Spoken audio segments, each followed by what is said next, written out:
Coming in at number 5, we have Frapercha. This is a terrifying Christmas witch. Christmas is usually a time of togetherness, happiness, celebrations, and lots of food, right?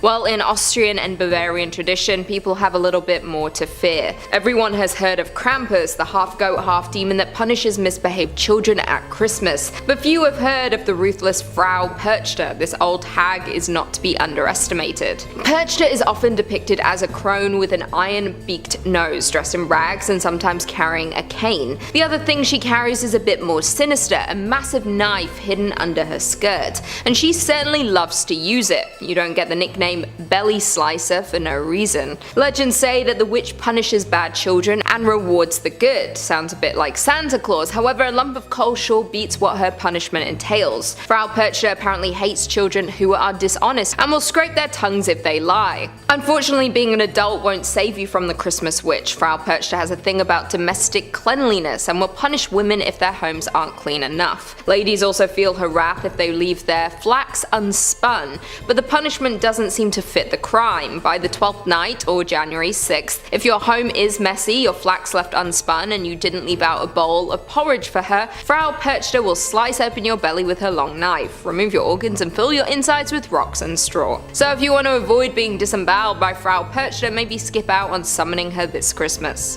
Coming in at number 4, we have Isabelle Gy. Isabelle Gy is a Scottish woman made famous for her extremely detailed confession of witchcraft in 1662. Unlike many other women at the time, she was not tortured for her testimony and willingly gave it on her own volition. Her confession apparently provides one of the more comprehensive looks into European witchcraft folklore at the end of the era of witch hunts. As a result, she was tried and allegedly executed. In her famous confessions that took place over several weeks, Isabelle Gy spoke about the time she encountered the devil, who she described as having cloven-hoofed feet. She admitted to being in service to the devil, also claiming to have slept with him. Gy spoke in great detail about her coven's activities, like their abilities to shapeshift into animals. She detailed the different charms and chants she would use, and also said she was once entertained by the Queen of Fairies in her home. The details surrounding her execution are muddied at best. There's speculation that she was strangled and burned, while others say she was most likely beheaded. In the middle of this scary sandwich, we have Agnes de la Barthe in 3rd place. Born around 1230 in Toulouse, France, she was a noblewoman and a Gnostic Christian, which was a sect that was considered heretical by the Catholic Church. By definition, Gnostic Christian is a term that refers to various branches of early Christianity that claim to have special divine knowledge. They have different views of the Bible, Jesus Christ, salvation, and God compared to traditional Catholics. They have diverse teachings and practices such as Valentinianism, Sethianism, Manichaeism, and Mandaism. Some of them regard Jesus as a human being who became enlightened or Christed, while others see him as a divine being who came to lead humanity back to the light. In 1275, Agnes was accused of having sexual relations with Satan, and she was impregnated by him, giving birth to a baby that had the head of a wolf and a serpent's tail. This being consumed human flesh, and Agnes stole infants to feed it. When she was arrested, she was tortured, eventually confessed that the accusations were true. She was sentenced to death and burned alive, making her the first in Europe to have her life ended from accusations of witchcraft. Also, fun fact for you, at the time it wasn't illegal to have sexual relations with demons. If you have access to a time machine out there, don't get any ideas. In 2nd place, Perna Hosmanen was a midwife, born sometime between 1510 to 1527, where she lived and worked in Bavaria. Her trial was one of the most ruthless witch trials in Germany. Perna's life had been unremarkable until her arrest on charges of witchcraft, sorcery, and vampirism in the year 1587. After her arrest, she was subjected to terrible torture. Go figure, until she confessed to her deeds. According to her confession, soon after she became widowed in 1556, when she was working in the field of the city, she had made arrangements to meet a male co-worker for sex in her cottage later that evening. But he had not arrived. Instead, a demon had come dressed in his clothes. She established a relationship with said demon, named Federlin, who made her swear allegiance to the devil and promised to rid her of poverty. Hey, sounds pretty tempting. During her confession, she stated that she had sworn herself to Satan and written it on a contract, and Federlin had then taken her to the real devil and confirmed her contract, after which they had drunk wine, consumed the roasted flesh of young humans, and had sex. And in case I need to clarify, she had intercourse with Federlin, not the devil. Plot twist, I know. She described visiting the devil often, and her demon lover had also visited her plenty to have sex with her, even in the streets at night and while she was in prison, leaving every time she said the name of Jesus. Alright, well, that's one way to come down from it. Federlin had gifted her the magical ointment she used to harm her victims, which included humans of a variety of ages, animals, and even crops. She confessed to having ended the life of many young during her work as a midwife by applying the special salve or putting pressure to their foreheads and to have sucked their blood like a vampire. Perga also confessed to having eaten the young with other witches and using their hair for sorcery. The full list of crimes she confessed to was very long, with her victims including 41 young humans, 2 mothers in labor, and a multitude of other people and animals, including cows, pigs, geese, and a horse. The decision of authorities was swift and unanimous, with the church and royal court finding her guilty and sentencing her to death. Before being burned, she was first taken through the city and stopped 5 times before reaching the place of execution. At the first stop, they branded her left breast and right arm with irons, then her right breast at the second stop, her left arm at the third, with her left hand being then branded at the 4th stop. Once they reached the place of execution, her right hand, with which she had made her oath as a midwife, was cut off before finally being burned alive at the stake. Her ashes were not allowed to remain on soil, but were then dumped in a stream. In first place, we have Gilles Garnier. I swear I don't intentionally plan to name male witches as the worst on my list, but they tend to commit the most heinous acts throughout history. And before anyone wants to try to correct me in the comments again, men have often been named as witches throughout time. Continuing on, Gilles Garnier was a reclusive loner living in the woods around Dole, France. Despite being a solitary man, he got married in 1572. Historians have reported that Gilles was ill-equipped to provide for his family because he wasn't a very good hunter, being used to only having to provide for himself until that point. That's when he started hunting something else. Hey, anyone out there want to guess? Come on, I bet you can. Alright, I'll give it to you. Human flesh. The first hunt happened around September 29th of 1572 when Garnier killed a young woman, allegedly in the form of a wolf, and brought some of the flesh home for his wife to eat. How, thoughtful? Throughout the autumn, more young humans were found unalived and mutilated, including another young woman that Giles bit and clawed at, but was interrupted by passerbys before fleeing. The girl sadly succumbed to her injuries a few days later. In November, Gilles ended the life of a young man this time, enjoying the flesh from his thighs and belly before tearing off a leg to save for later. I could name more, but I'm feeling a little queasy as it is. This caused a stir amongst the townspeople, who believed it was a werewolf who was committing the horrors. Many folks had witnessed a humanoid-looking wolf near the scenes of the crimes, with the animal darting off once it was aware of being seen. Then in January of 1573, there was one last death. This time, villagers heard a child screaming and the sounds of a wolf, witnessing the wolf attempt to flee the scene, but changing into the form of Gilles as it did. He was then arrested, put on the rack, and confessed to killing the young and consuming their flesh. At his trial, more than 50 people testified, and he was found guilty of lycanthropy, the ability to turn into an animal, and witchcraft. He and his wife were burned at the stake on January 8, 1573. Number 5 on this list is the prayer test. This test basically acts as the single most important audition of your life. It was thought that witches were unable to recite the word of God and that reading or speaking the Bible would cause their immediate demise. Therefore, they would have accused witches come to the front of the court or gathering and recite verses from the Bible. Now this test makes a decent amount of sense if you think about it, although we can't forget what era we were in when this took place. Not everyone was literate at this time. In fact, a lot of them weren't. I can also imagine the immense pressure that you would feel to perform that verse to perfection. Speaking as somebody who's been through their fair share of auditions in life, I can tell you that auditions are nerve-wracking to begin with, but add on the fact that your life is on the line, that really raises the stakes, I think. And it wasn't enough to have you simply not go up in flames as you were reading it. A simple slip-up, a mispronunciation, a little pause, all of these things were evidence that the accused was a witch and was struggling to get through the verse. The crazy thing about this as well is that even if you did recite this verse flawlessly without fail, you might still be put to death anyways. George Burroughs had to perform this test during the Salem trials, and even after he absolutely nailed it, they still killed him. The people were so convinced that he was a witch who needed to die that they chalked up his performance as being a devilish trick and killed him regardless. Number 4 on this list is witch cakes. Witch cakes are pretty unique in how they were administered because your fate wasn't decided by a person or the cake itself.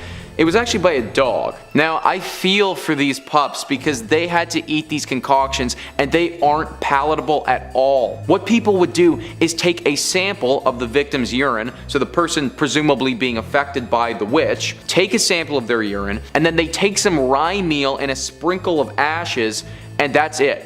Take those 3 things, mix them together, toss them in the oven, and then bake it up. Now, I don't really know where they got the idea that urine and ashes would tell us anything about these witches, but that's the conclusion that they got. They then take the dog, and it was thought that dogs were not only man's best friend, but actually witches' best friends as well. That dogs back in the day had some sort of tie to witches, and that they were supporters of witches. So you take this witch cake, you feed it to the dog, and now you just observe that dog's behavior, and the accused witch has to just cross their fingers that this dog doesn't start acting weirdly, biting, barking at nothing, just generally acting strangely. It was thought that if the dog did this or exhibited any of the same symptoms that the victim was experiencing, then witchcraft was assuredly at foot, and then we can start pointing fingers. I gotta say though that I seriously feel for the dog in this instance, because I mean the poor guy did literally nothing at all, and now he's gotta eat this urine cake that may or may not curse him with something. So yeah, the dog's got it rough here, guys. In third place, we have a ducking chair, not to be confused with a cucking chair, which is a whole other concept, or the red hot stools woman accused of having sexual acts with the devil would have to sit on. I sadly don't have enough information to unpack that stool, other than ouch. But let's get on with the ducking, shall we? The ducking stool was a strongly made wooden armchair, often made out of oak, in which the offender was seated, with an iron band being placed around them so that they would not fall out during their immersion. How thorough. The earliest record of the use of such is towards the beginning of the 17th century, with the term first being attested in English in 1597. It was used both in Europe and in the English colonies of North America. Usually the chair was fastened to a long wooden beam fixed as like a seesaw on the edge of a pond or river. And as much as I love and miss wooden playgrounds, I feel like this might not have been as fun. Sometimes the ducking stool was not a fixture, but was mounted on a pair of wooden wheels so that it could be wheeled through the streets, and at the river edge was hung by a chain from the end of a beam. In sentencing a woman, the magistrates ordered the number of duckings she should have, and as much as I've scoured the internet, I can't seem to find number data on this. If you have any ideas, please let me know in the comments. Another type of ducking stool was called a tumbrel, and was a chair on two wheels with two long shafts fixed to the axles. This was pushed into the pond, and then the shafts would be released, ergo tipping the chair up backwards. Sometimes the punishment proved fatal and the subject died. Once again, the sometimes should be taken with a pound of salt. In medieval times until the early 18th century, ducking was a way used to establish whether a suspect was a witch. The ducking stools were first used for this purpose, but ducking was later inflicted without the chair. In this instance, the subject's right thumb was bound to her left big toe, her left thumb to her right big toe, a rope was tied around the waist of the accused, and she was thrown into a river or a deep pond. If she floated, it was deemed that she was in league with the devil, rejecting the baptismal water. If she sank, she was cleared. Oh, and she'd be dead. Can't forget that part. Silly me. In second place, we have witch mark hunting and pricking. Witch hunters often had their suspects stripped and publicly examined for signs of an unsightly blemish that witches were said to receive upon making their pact with Satan. This devil's mark could supposedly change shape and color and was believed to be numb and insensitive to pain. Prosecutors might also search for the witch's teat, which was an extra nipple allegedly used to suckle the witch's helper animals. In both cases, it was really easy for even the most minor physical imperfections to be labeled as the work of the devil himself. Oh my, the horror. Moles, scars, birthmarks, sores, and tattoos could all qualify, so examiners rarely came up empty-handed. I'm trying to think of just how many birthmarks I have all over my body, so just add that to the tally of how I'm, a witch. Seriously, I feel the burning from the flames already. In the midst of witch hunts, desperate villagers would sometimes even burn or cut off any offending marks on their bodies, only to have their wounds labeled as proof of a covenant with the devil. So, damned if you do, damned if you don't. If I'm adding like scars to my blemish count, yeah, forget it. Okay, I think the temperature in here just went up another couple of degrees. Seriously. If witch hunters struggle to find obvious evidence of witches' marks on a suspect's body, they might resort to the ghastly practice of pricking as a means of, sussing it out. Come on! Even having a flawless body isn't going to exonerate you? What the heck? Witch hunting books and instructional pamphlets noted that the marks were insensitive to pain and couldn't bleed, so examiners used specially designed needles to repeatedly stab and prick at the accused person's flesh until they discovered a spot that produced the desired results. In England and Scotland, the punishment was eventually performed by well-paid professional prickers, many of whom were actually con men who used dull needle points to identify fake witches' marks. Well then, if you ever feel like your job just, isn't real, remember that people in history were paid to do well. Along with pricking, the unfortunate suspect might also be subjected to scratching by their supposed victims. This test was based on the notion that possessed people found relief by scratching the person responsible with their fingernails until they drew fluid. If their symptoms improved after clawing at the accused's skin, it was seen as partial evidence of guilt. No, absolutely not. I can't see anyone being proven innocent whatsoever from this nonsense. Talk about a biased court. In first place, we have dismemberment and mutilation. This is where my own stomach gets all topsy-turvy, so fair warning, I can handle creepy stuff, no problem. But gore? There's a reason I haven't been able to bring myself to watch the Terrifier movies. So when witch hunters wanted to get answers back in the day, if I haven't made it clear enough by now, they didn't really care about being humane or, coercion, just being right. They would do whatever they deemed necessary to get a confession, leading many witches to confess just to make the pain stop and end their lives, well, humanely. Say goodbye to your fingernails, because that was practically just a footnote in what they were allowed to do. Walpurga Hosmanen of Bavaria was led through multiple different stages of mutilation while being paraded to her execution. At the first stop, her left breast and right arm were branded with irons, then her right breast at the second stop, her left arm at the third, with her left hand being then branded at the fourth stop. Once they reached the place of execution, her right hand, with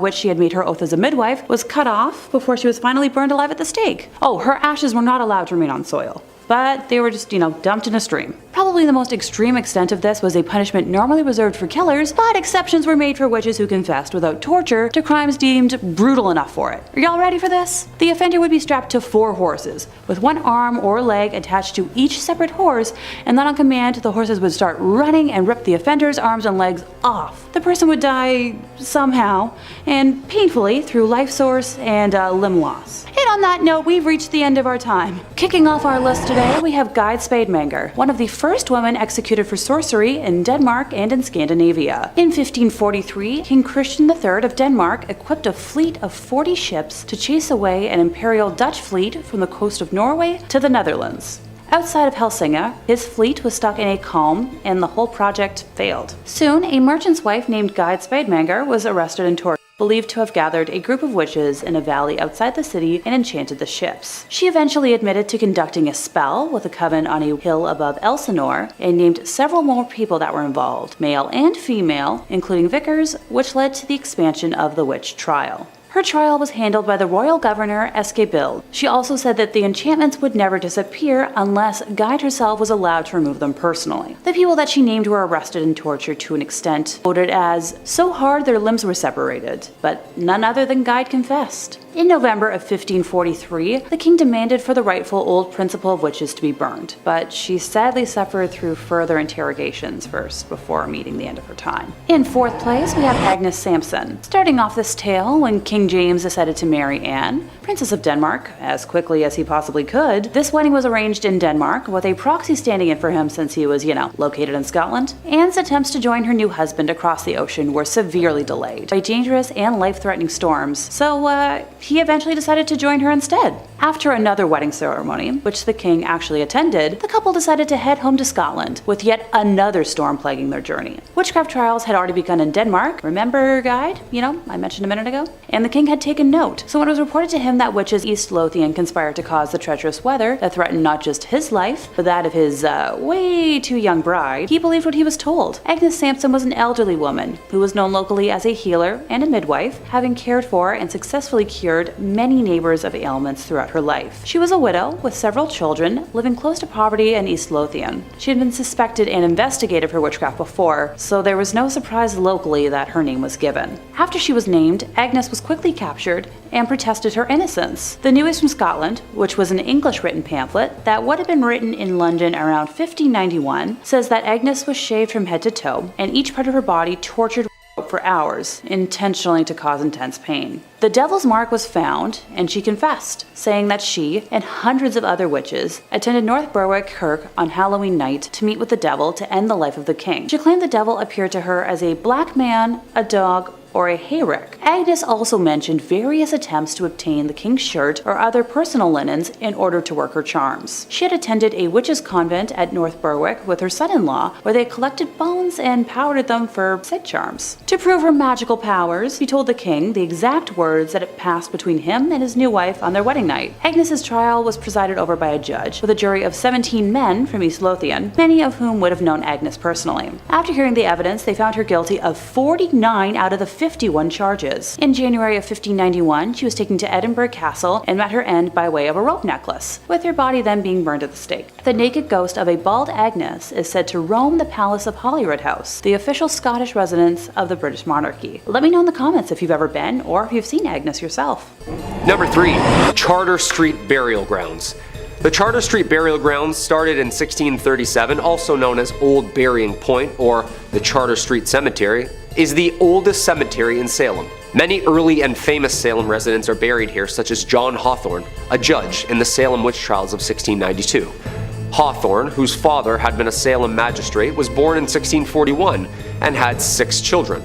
Hawthorne experienced several deaths in his family, including those of all his 3 brothers. Hawthorne died in 1717 at the age of 76, never apologizing for the role in the Salem witch trials. His headstone is surrounded by granite rectangles to help preserve what is left of the original stone. Being one of the oldest cemeteries and the sickening things that happen there, ghosts and spirits are often seen around the gravesite. There have been many strange occurrences here. Witch stuff aside, about 400 years of ghostly encounters have happened at the Old Burying Point Cemetery. Over the years, people have successfully captured EVP of voices from beyond the grave at the site. If you can hear me, say something. Stop yelling. Oh, sorry. Photographs of mysterious shadows, orbs, white mist, and even full apparitions are seen here. One of these apparitions is believed to be Mary Bright Corey, who died 1684. She was the second wife of Giles Corey, who later became an unfortunate victim of the witch trials himself. Another ghost seen is the powdered blue dress lady, whilst holding a picnic basket in one hand and sometimes accompanied by a young boy. Normally, once the cameras come out, the lady in white transitions into numerous bright orbs or vanishes altogether. Maybe the ghost woman is the same Mary Corey forever watching over Judge Hawthorne's grave. Number 2. Gallows Hill. Okay, so we were just talking about what happened to some of the accused during these hysterical trials and all the historical places that saw such violence. One of the most interesting witches tried of that was Giles Corey. Tried as a witch, but never hanged. Actually, the old man known as Giles Corey was pressed to death with the judge's orders of him being a strong and stubborn old man and would not for the life of him indulge in the nonsense he was being accused for. He never admitted that he was a witch. Even throughout his torture, they laid him down and put a board on his back and proceeded to stone him to death, piling up stones on the board, resulting in crushing and eventually perishing underneath it. Only took about 4 days. Giles Corey apparently repeatedly yelled more weight, further cementing his plea of not guilty to everyone watching at Gallows Hill. With his last breath, Giles apparently cursed the town of Salem, and this area is now an unearthly hotspot for paranormal activity. The Gallows Hill that most people are aware of is nothing but a baseball diamond, but underneath that baseball diamond, bone fragments and coffins have been found. Interesting, because no witches were ever buried in coffins. Maybe vampires? Giles died from his inflicted torture on September 19th, 1692, just after the 8th anniversary of his wife Mary's passing.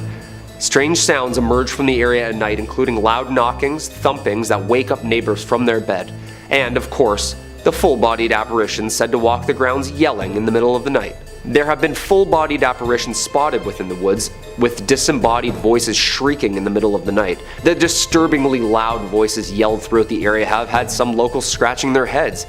Is this the ghost of Giles himself, speaking his curse upon the town for all to hear? Shh! Trying to sleep! And coming in at number 1, House of 7 Gables. Locals say the Turner Ingersoll Mansion, or also known as famously the House of 7 Gables, is the most haunted spot in Salem. How many haunted spots are there? Ghosts are just like really competitive. Now a prominent museum, protected in its original form, used for plays and reenactments by the locals, the original structure was simple in nature, with only 2.5 rooms and just under 3 stories tall. By the time of John Turner's death, the prominent merchant, sea captain, and owner of the house, he was one of the most wealthy men in the entirety of Massachusetts. Turner and Ingersoll's House of the 7 Gables is a ghostly reminder of the tormented souls both trying and being tried at the time of the hangings. But the Turner Ingersoll is a reminder for more than just lost shipping fortunes and curses, as it's also a homely reminder of Judge Hawthorne himself and the guilt he inflicted on that town. As records show, Hawthorne may have feigned sympathy for the accused witches, but he never regretted his involvement in their trials or executions. And he certainly never expressed any remorse during the trials themselves for sending the accused to their death. Following the witch hysteria of the late 1600s, the Hawthorne family lost most of their wealth, no doubt influenced by the families of the accused witches who sought out justice for their dead loved ones. Acting now is only a museum of historic place. Each year, the museum hosts a series of theatrical plays, all of which surrounding the Salem witch trials. Such plays titled as Legacy of the Hanging, Judge Hawthorne, and Spirits of the Gables. But some of the actors aren't, well, very alive. As for the ghosts outside of the theatrical performances, well, everybody's got their own opinions on that, but tour guides and employees tend to avoid the attic, where some people have complained about being choked by ghostly figures. Local lore has many different stories to tell, and so do many of the visitors who enter Salem's most haunted house. Others report seeing a phantom boy who enjoys playing in the attic. Throughout the day, his giggles and laughs can be heard. Always giggling kids, eh? They're like the scariest ghosts. Well, that's about all the proof and lore I need to believe it. Imagine doing a show and a ghost just saying, line? Coming in at number 5, the Corwin Witch House. The Jonathan Corwin House in Salem, or simply known better as the Witch House, was the home of Judge Jonathan Corwin, 1640 to 1718, a prominent figure in the horrors that happened there, and is actually the only structure you can visit in Salem today that has direct ties to the Salem witch trials of 1692. Well, that might not be the case because we got a couple of those coming up. Trust me, this place is riddled with ties to those witches. Corwin bought the house in 1675 and lived there for more than 40 years. The witch house is a 350-year-old thick building with black painted timber, 2.5 stories tall, built to last, massive and looming. Located at 310 Essex Street in the historic district of Salem, the house stands in testimony to the witch trials, and it's believed that the witch house was used by Jonathan Corwin and others to actually interrogate those accused of witchcraft. The witch house remained with the Corwins, of course, until the mid-1800s, yet there wasn't many family around to liven it up. The Corwin curse seems like a weird one since all the Corwin's kids, 5 children, all perished young from separate complications within the house. And this is where it gets really weird. Not only is the place haunted to hell and back with specters seen in the attic upstairs and loud voices, arguments heard in the empty house at night, 8 Corwin lives were lost to premature death in that house. All Corwins. Yeah, I'd say that makes for a pretty cursed home, alright? A family curse. Number 4, Proctors Ledge. There are over 1,000 documents from Salem witch trials, yet none of the accounts actually specify where the hangings took place. For many years it was believed that the 19 people who were executed in Salem were hanged at the summit of Gallows Hill, on the edge of town to the west, where the town would meet for large gatherings. Seems like after some homework, the hill alone would be too hard to climb, not an ideal spot to hear or see the live trials, and was too thick and heavily wooded. Maps of 1700 Salem show Gallows Hill marked on the map, but no actual marker for the execution site. I feel like a detective all of a sudden. A team of researchers began to reconsider all of the evidence around 2010, eras of homework collected over the years, and eventually concluded that the real execution spot was Proctors Ledge. Boom, baby! This was confirmed in 2016. Part of the evidence included 1692 eyewitnesses' accounts who wrote in journals that they were able to see the hangings from their homes to actually remains being dug up and found now. Now I know what you're thinking, it's named after John Proctor. No, it's not. However, odd timing as he was one of the witches accused of witchcraft along with 3 of his other mistresses. Locals say that the lady in white visits Proctor's Ledge. Some visitors claim to have caught the sight of her, though others catch only her disembodied voice. Are these the phantoms of the unsettled spirits tied to the grounds where they were hanged for eternity? Who knows? Number 3 on this list is called the touch test. Witches were said to have the ability to control other people. Basically, they could cast a spell on you and you're now either under their control or in a lot of pain. If these witches were to touch the person who's believed to be under their curse or spell though, then that individual would have some type of response. Let's say someone who's controlled by these witches starts acting strange or frantic. Then a simple touch by the witch would calm them completely. I'm not really sure if this theory on witches and touching their victims has been founded by anything or is true to this day, but back then they definitely believed that this was the case. The problem with this test though was that there was a lot of wannabe actors back then. In 1662, there were two older women who were being accused of witchcraft. Their names were Amy Denny and Rose Cullender. Now, they had reportedly cursed some young girls and were causing them serious harm, which manifested itself in the way of seizures. These girls would have seizures, but it was believed that if the witch who was possessing them, so Amy and Rose, were to touch them, then the seizure would stop immediately. Well, sure enough, this was tested in court, and it actually worked. The second that the old women touched these girls, the seizures stopped immediately and their hands just grew completely soft and totally calm. But let's not kill them just yet. They then blindfolded the young girls and did the exact same experiment, but now with other people subbing in and touching them. Well, it turns out the girls were faking and would stop seizuring to other people who touched them instead of just the older women. Perfect. So Amy and Rose, they can't possibly be witches then. We ran the test, they passed, they should be set free. Maybe in today's world that's what would happen, but not in 1662. Both of them were hung anyways, and the young girls got off scot-free. Number 2 on this list is called pricking.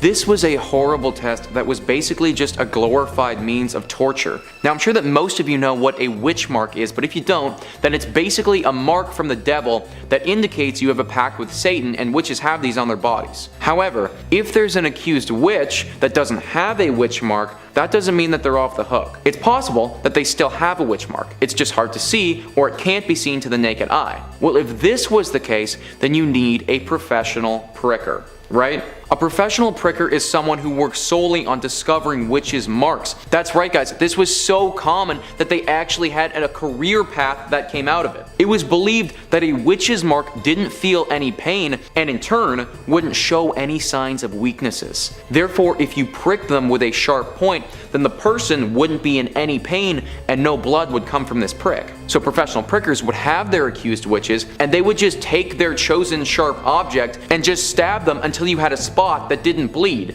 And then, because you didn't bleed, they would kill you for being a witch anyways. It also didn't stop at just pricking, but it even went to scratching as well. The victim of an apparent witch would be allowed to come and scratch that witch until they drew blood. This was supposed to cause the victim some relief from their symptoms, and if it did, then that would be enough to make the accused person guilty of witchcraft and they would be executed. Yeah, you really did not want to get stuck with the pricking test. Number 1 on this list is the swimming test. Now, this is one that I'm sure most of you have already heard about, but it has to be on this list based on just simply how ridiculous it was. Now, even though in hindsight this test was nuts, I do kind of understand the logic of how they got there in the first place. It was believed back then that witches had rebuffed the sacrament of Christ, meaning that baptism was definitely a no-go for a witch. Because water is tied heavily to baptism, the logic followed that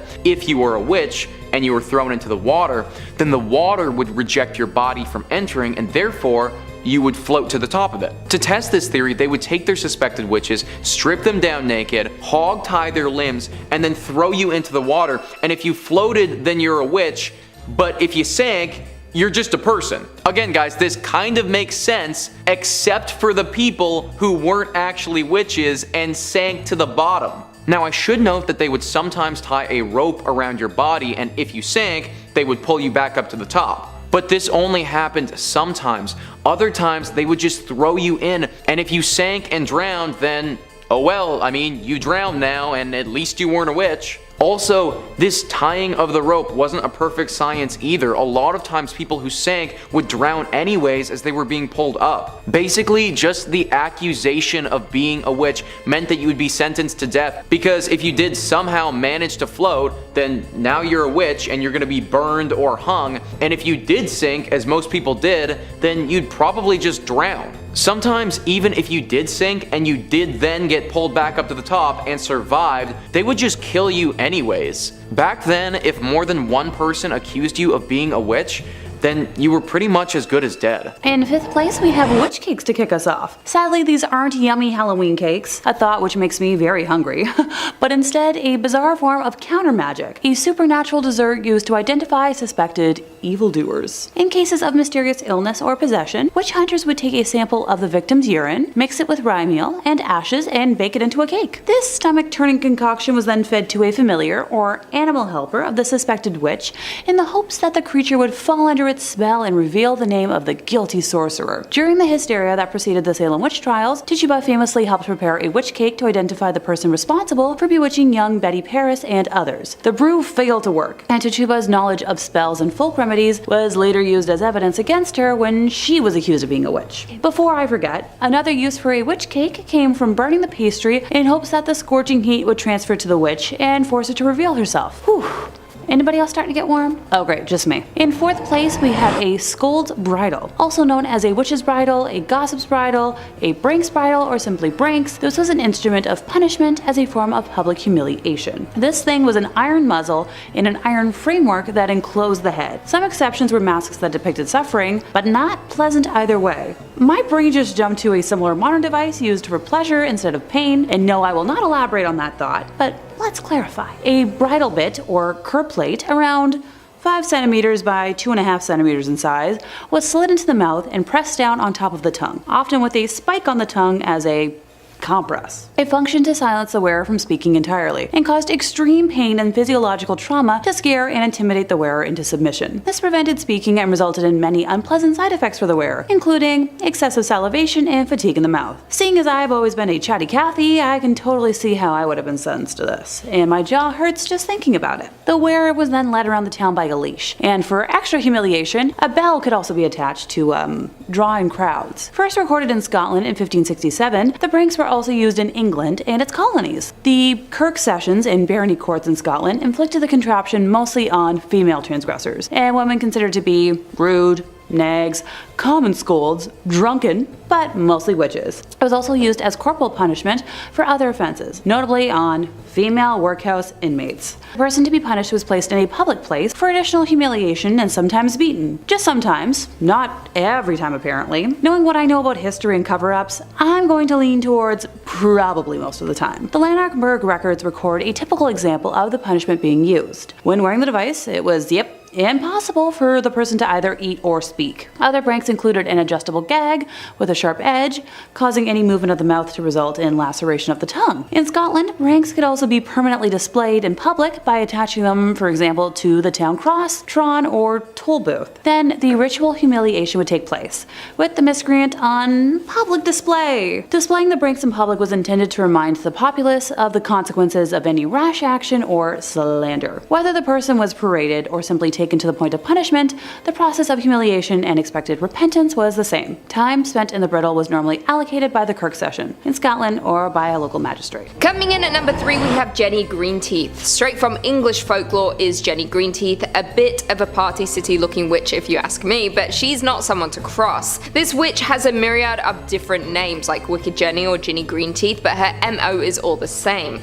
The water-dwelling hag is said to have an affinity for drowning the vulnerable. This legendary witch has a bit of a monstrous appearance with long arms, sharp teeth, and wild hair. Her skin is a grotesque shade of green and resembles duckweed, a type of weed that is one of Britain's most common small water plants. Because of this, she's often associated with ponds and rivers with the weed growing on it, and it's said to be an indicator of her presence. From the 19th century onwards, children have been warned to steer clear from bodies of water with the threat of Jenny Greenteeth drowning them. It was also said that if they stuck around a pond too long, her long arms would drag them into the water. Elderly folks will also suffer the same fate should they not listen to the warnings. Fun fact, Jenny Greenteeth actually inspired Meg Mucklebones in Ridley Scott's Legend. In at number 2 we have Moll Dyer. Moll Dyer has a bit of a tragic backstory, but her legend still runs strong in the community in which she lived. In 17th century Leonardtown, Maryland, Moll Dyer was an old woman who was accused of witchcraft and ultimately suffered a fate similar to those of the Salem witch trials. Although historical records have yet to prove her existence, there were several Dyers in the area at the time, so it's possible that Moll was simply a nickname. And despite this, there's a street, a stream, and a large rock named after this alleged witch.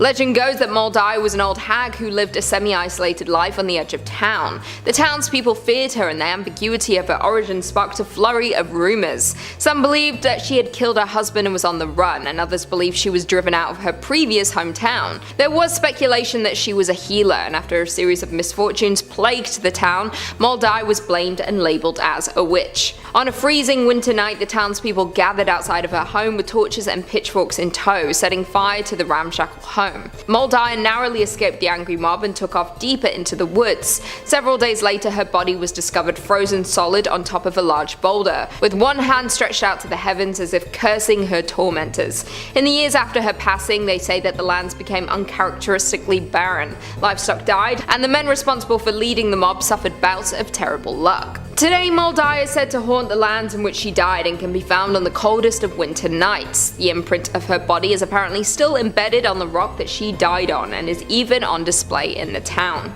Many believe that Muldiah partially served as an inspiration for the entity from the Blair Witch Project. We all know how that ends, so I would not recommend summoning Muldiah. And finally, in at number 1, we have the Bell Witch. In the top spot is none other than the infamous Bell Witch. The legend of the Bell Witch haunting is a staple in southern United States folklore, and a terrifying story at that, so terrifying that it even captured the attention of a US president. In the early 1800s, John Bell and his family settled in Tennessee on 320 acres of farmland along the Red River. For their first 10 years, their life was good until one day things changed. Strange paranormal occurrences began to plague the family. They would hear pounding on the walls, chains rattling, and John Bell even saw a peculiar and unnatural looking creature. It had the head of a rabbit and the body of a dog. The haunting progressed, and soon the entity was snatching blankets off of the children as they slept and even began to develop a voice. The family would hear faint whisperings and what sounded like an old woman singing hymns. The activity only got worse and the entity began attacking the Bell's youngest daughter, Betsy Bell, leaving welts and handprints all over her face and body. Its voice strengthened over time and they would hear it quoting scripture, carrying on intelligent conversations and still singing hymns. Word of the supernatural phenomena spread like wildfire and even garnered the attention of Andrew Jackson before he became the 7th president of the United States. When Jackson and his men went to investigate the claims, one man from his entourage was allegedly attacked by the Bell Witch and said he felt pins being stabbed into him and was being beaten severely. Some allege that Jackson later said that he would rather fight the British at New Orleans than fight the Bell Witch. Maybe for good reason too, because John Bell became the main subject of her wrath. The Bell Witch apparently tormented him and caused a steep decline in his health. John Bell eventually died and the witch took responsibility, claiming she had poisoned him. The Bell Witch is said to still haunt the property today and is regarded as one of the most famous pieces of southern lore.